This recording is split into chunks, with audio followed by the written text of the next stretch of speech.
The stories are heartbreaking and harrowing. I remember the loneliness, the crying, and being witness to all the abuse around me. Most survived that abuse, but thousands, including Andrew Gordon, didn't. In 1939, the 11-year-old boy ran away from this residential school in Saskatchewan. 3 days later, his frozen body was found by his father, who went to look for him.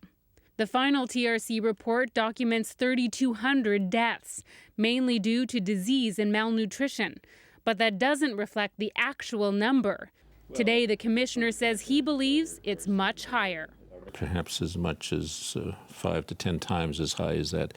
It's because the records are so poor. The TRC only investigated the 139 schools covered by the Indian residential school settlement. There's probably 1,000 other boarding schools that Indigenous children were sent to. And at those schools, abuse took place and children died. For more than 6 years, the commission traveled the country, hearing from survivors.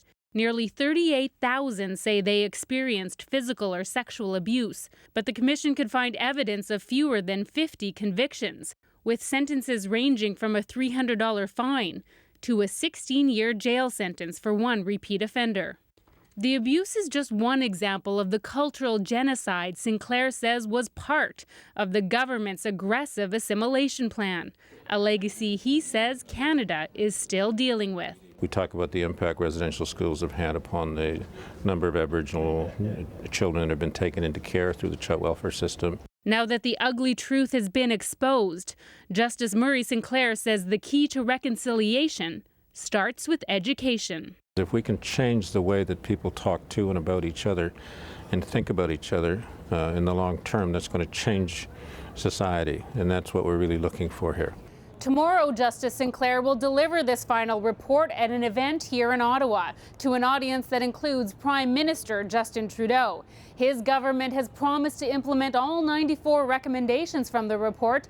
No doubt he'll be pressed on just how he plans to do that. Diana?